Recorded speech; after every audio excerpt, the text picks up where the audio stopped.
Causas de uma postura defeituosa.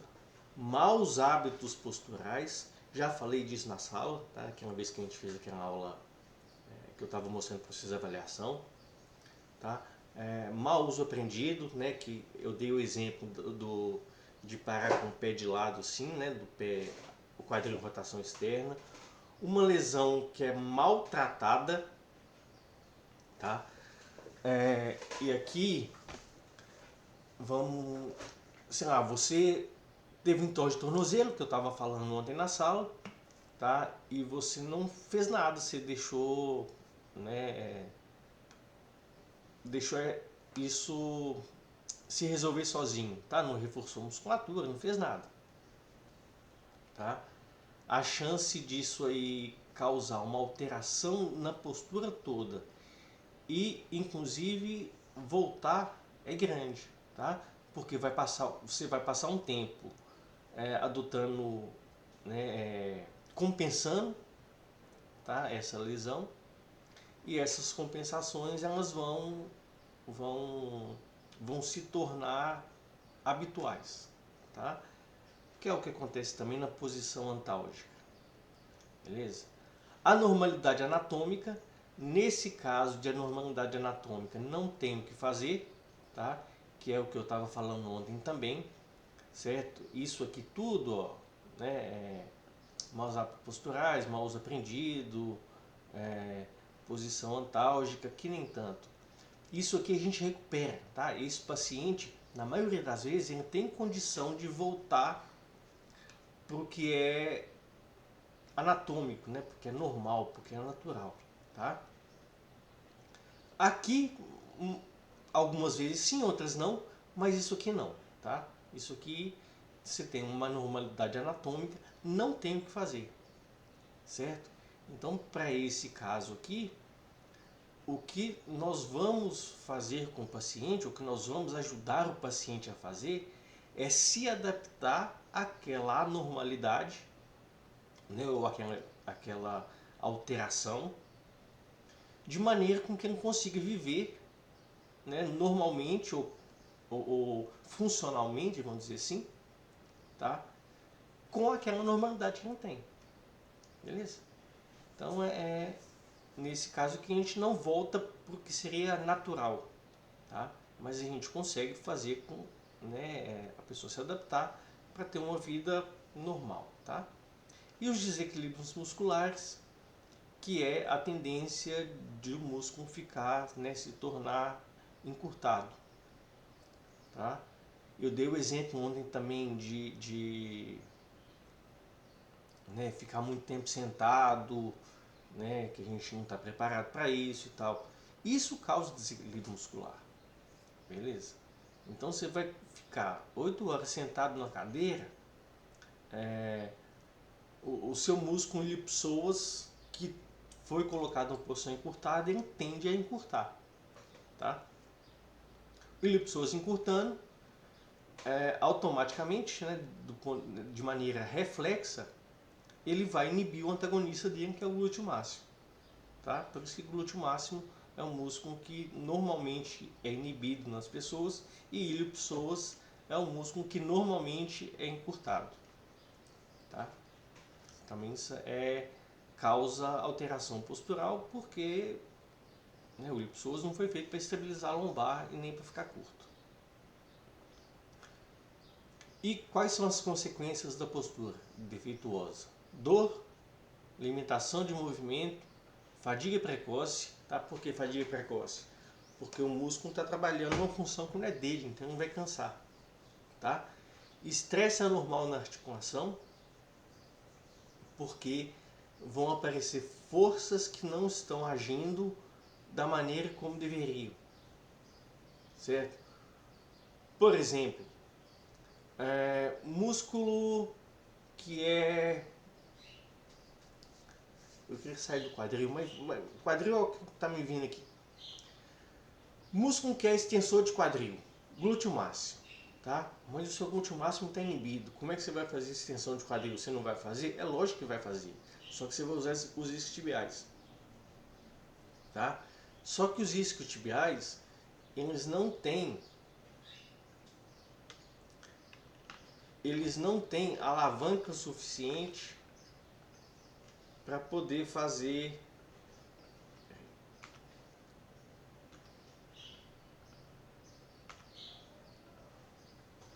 aqui, ó. Então, glúteo máximo, tá? Onde é que está o eixo da articulação do quadril? Tá mais ou menos aqui. Beleza? Então, eu tenho todo esse braço de alavanca aqui, ó, para poder fazer a flexão do quadril, tá? Então, uma parte da força que o glúteo máximo faz vai puxar o fêmur para cima, né, como se estivesse pressionando a parte superior do acetábulo, beleza? E a outra parte vai fazer um rodar, beleza? Isso é decomposição de força. Se vocês não entenderem, aí depois a gente entra mais em detalhe com isso, né, na sala de aula. Então vai fazer um rodar. Mas o seu glúteo máximo não está funcionando direito. Ele não está inibido. Então vamos tirar ele daqui.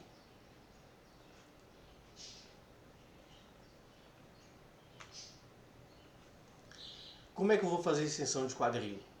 Eu vou usar os isquiotibiais. Mas olha para você ver, né, o que eu acabei de falar. Eu tenho aqui o eixo da articulação, né, que é a cabeça do fêmur, e aqui eu tenho a inserção dos isquiotibiais, tá? Olha o tanto que reduziu esse braço de alavanca. Então a força dele puxando o acetábulo, puxando a cabeça do fêmur para cima, né, o impacto ali no acetábulo é muito maior. E sem falar que, como ele tem um braço de alavanca, né, uma capacidade de fazer o fêmur rodar, tá, é muito menor do que a do glúteo, ele vai ter que fazer muito mais força, tá? Só que aí acontece outro problema. Como a posição dele aqui é pequena, a capacidade dele fazer isso aqui rodar também é pequena, o seu cérebro não quer fazer o movimento, não interessa como é que você vai fazer. Como é que você vai fazer para poder aumentar isso aqui? Você roda a pelve para frente, tá? Você faz uma antiversão da pelve, aí você aumenta essa capacidade do músculo puxar, né, puxar o fêmur para trás, beleza? Então, isso é um desequilíbrio muscular, tá? Um músculo perdeu a capacidade de fazer a função dele, outro músculo precisa assumir o movimento, tá?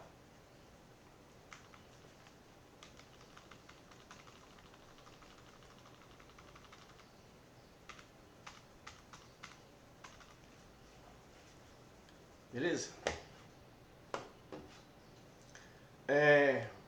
Uma autoimagem negativa, tá?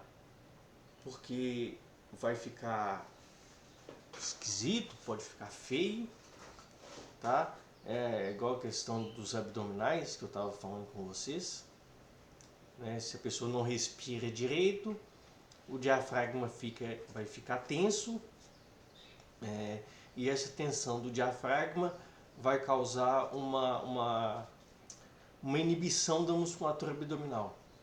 Se o músculo abdominal fica inibido, ele fica flácido, consequentemente você vai ter uma barriga flácida, tá? E aí que muitas pessoas falam assim, eu tô gordo, né? Normalmente é mulher, eu tô gorda. Na verdade a pessoa não tá gorda, tá? Ela não tá, ela tá barriguda, tá?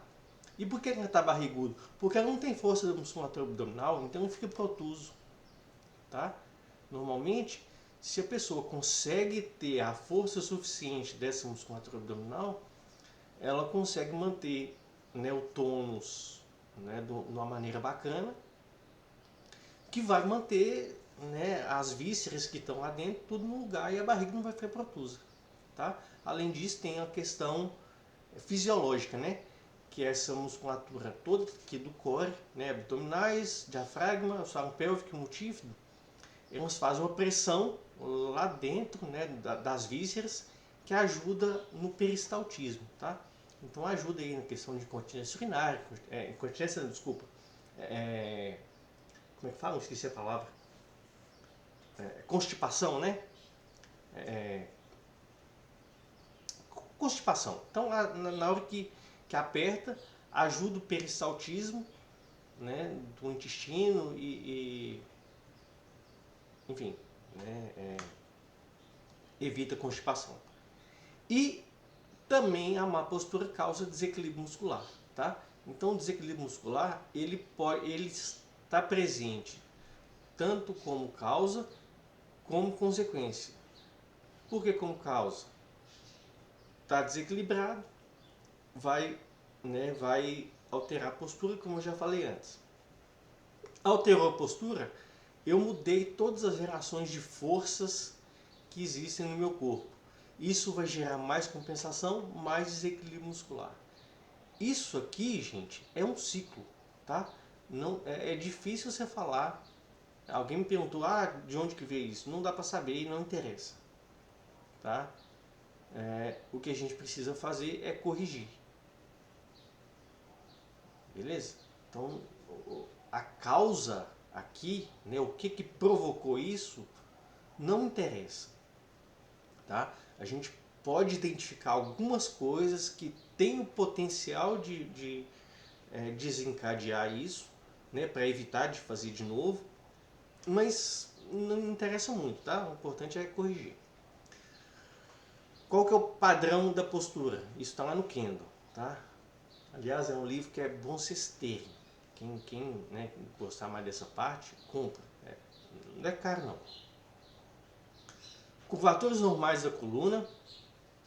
Tá? Aqui eu estou falando de cifoses e lordoses. Alinhamento ideal dos membros inferiores para sustentação de peso. Então, o seu pé ele tem que estar basicamente embaixo de cada quadril. Tá?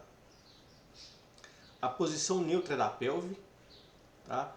O tórax em posição ideal para a função respiratória. Tá? Se a pessoa tem uma hipercifose,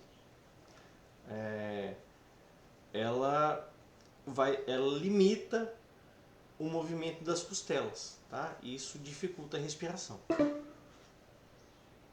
Então tá aqui, ó. Essa aqui é a postura ideal que está lá no Kendall, tá? Então tem todos os músculos funcionando, todos eles mantendo em pé, beleza? Essa musculatura aqui do core e tal.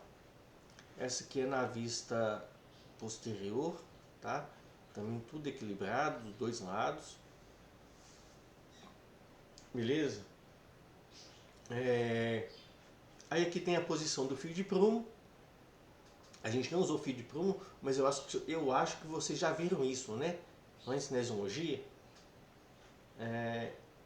Por que o fio de prumo é legal quando você tá muito no início, você está aprendendo e tal, você tem uma referência, tá? Mas é importante vocês ficarem livres de qualquer referência, beleza? Porque nem sempre vocês vão ter e senão você fica escravo dela, você não consegue fazer sem ela, tá? Então as referências são essas aqui, ó. Levemente posterior ao eixo da articulação do quadril, levemente anterior ao eixo da articulação do joelho, levemente ao maléolo lateral, corpo das vértebras lombares, articulação do ombro, corpos das maioria das vértebras cervicais, meato acústico externo, levemente superior ao ápice da estrutura coronal. Eu falei para vocês que isso aqui é o que o Kendall fala, tá? Levemente anterior ao maléolo lateral. Mas isso aqui me incomoda demais. O que é levemente anterior? Para mim pode ser uma coisa, para você pode ser outra, tá? Mas tem um livro que chama Os Desequilíbrios Estáticos do Marcel Bienfait. Tá? Tem na biblioteca, eu acho que tem 2 exemplares só. E ele fala e explica que a linha de gravidade ela cai ali na região do osso navicular. Tá? Então é ali que você tem a dissipação das forças, que é mais ou menos aqui, assim. Tá? Que é o levemente anterior, imagine quem está falando. Isso aqui eu já falei. Isso aqui não interessa também. Posição neutra da pelve. Isso aqui, você lembra que eu mostrei para vocês na hora de olhar? Coloca a mão na espinha ilíaca anterior superior, coloca a mão na espinha ilíaca posterior superior, o paciente coloca 2 dedos abaixo e você vai ver se está no mesmo plano horizontal, tá? Quem falou isso aqui foi esse tal desse Santos, tá? O Kendall fala isso aqui, as espinhas anteriores estão no mesmo plano, né, as superiores e inferiores e posteriores, desculpa, embananei aqui. Espinhas ilíacas anteriores superiores, né, eias, e espinhas ilíacas posteriores superiores estão aproximadamente no mesmo plano. Está errado, não está, tá? Aqui fala que a espinha ilíaca anterior superior fica no mesmo plano da espinha ilíaca postero inferior, tá? E as espinhas ilíacas anterior superiores e síntese pública ficam no mesmo plano vertical, tá? Isso é do Yunus 2009. Isso aqui não dá para medir, tá? Porque a gente não consegue acesso à IP, né? A espinha ilíaca postero inferior. E isso aqui é difícil demais, tá? Porque a gente não consegue pegar o pubis e ver se ele está no mesmo plano vertical que a espinha ilíaca anterior superior, tá? Então a gente adota esse, ok? Mas aí, né, como eu já falei também um tanto de vezes na sala, eu adoto esse aqui e é isso que eu vou passar para vocês. Mas você fica à vontade para poder escolher qualquer um desses aqui, tá? Ah não, Túlio, para mim esse aqui faz mais sentido. Ok, opção sua. Ah, mas vou ficar prejudicado na prova? Não, você vai chegar no, se você fizer certo, você vai chegar no mesmo resultado que eu usando esse aqui.